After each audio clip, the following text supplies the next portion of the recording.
म कहिले आफैलाई जुन तारा ठान्छु, आकाशमा टल्किँदै तर मौन बसेको, कहिले उभिएको रुख, आधी सहँदै पनि जरा नछोड्ने, कहिले झरेको पात, समयको स्पर्शले चुपचाप अलगिएको, कहिले उडेको जरा स्वतन्त्रतामा हराउँदै दिशा खोजिरहेको।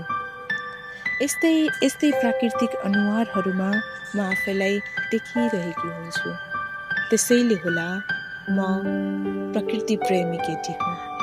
मलाई चराको चिरबिर मन पर्छ, माटोको गन्ध मन पर्छ, बिहानीको पहिलो किरणसँगै श्वास गहिरो पार्दै योगा र व्यायाममा आफैलाई भेट्न मन पर्छ। तर अचम्म के छ भने संसार बुझ्ने प्रयासमा कतिखेर आफैलाई बुझ्न बिर्सिएँ। आजसम्म पनि त्यसको ठेगान थाहा छैन। तसर्थ अब अनुसन्धानको जरुरत छ, अरूलाई होइन, सबैभन्दा पहिले आफैमाथि। म किन यस्तो छु? म वास्तवमा कस्तो छु? कुन कुराले मेरो धैर्य जोडिन्छ? कुन कुराले म चुपचाप खुल्दै जान्छु?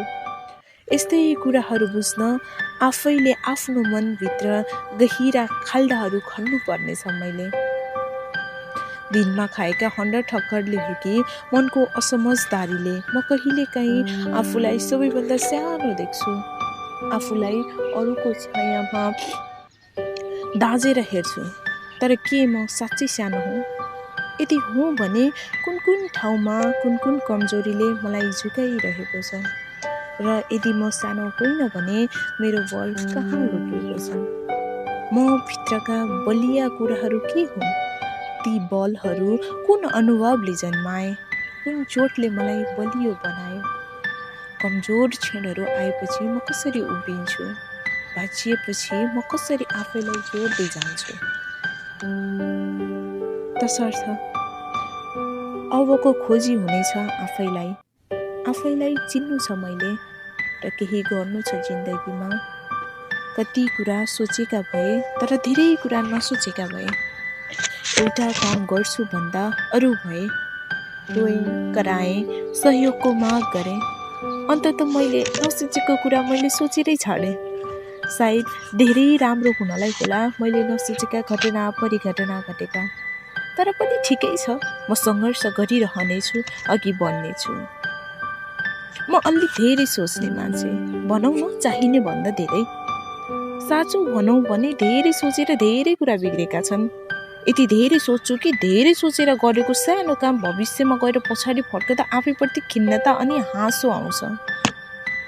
त्यही भएर अचेल प्रण गरेकी छु कि थोरै सोच्छु बरु तर काम बिगार्दिन। कति खुसी ब्रेकअप हुँदा खुसिए, कति खुसी साथीहरूसँगको सामिप्यता हुँदा खुसिए, कति खुसी घरको व्यवस्थाले गर्दा खुसिए, अनि कति खुसी त आफ्नै बेरोजगारीपनले। त्यही भएर होला म मन खोलेर हाँस्न नसकेको। तर अब म त्यो व्यवस्थालाई बिर्सेर हाँस्न सिक्नुपर्छ। एडाप्टेसनको अवधारणा अब म आफैबाट सुरु गर्नु छ। दिमाग अलि ओपन माइन्डेड बनाउनु छ, अनि कति कुरा लेट इट गो पनि भन्न सक्नु पर्नेछ। त्यसैले म भन्दैछु, म आफू बन्नु छ। मैले आफैले आफैलाई खोज्नु छ, सुधार्नु छ आफ्ना नराम्रा पक्ष, उजागर गर्नु छ आफ्ना राम्रा पक्ष, हटाउनु छ मनमा खिन्नता। नदी जस्तै बगेर, हावा जस्तै उडेर बनाउनु छ आफ्नो अस्तित्व। सुनाउनु छ आफैले आफैलाई, प्रशंसा गर्नु छ आफैले आफैलाई। त्यसैले म भन्दैछु, मैले आफैलाई खोज्नु छ।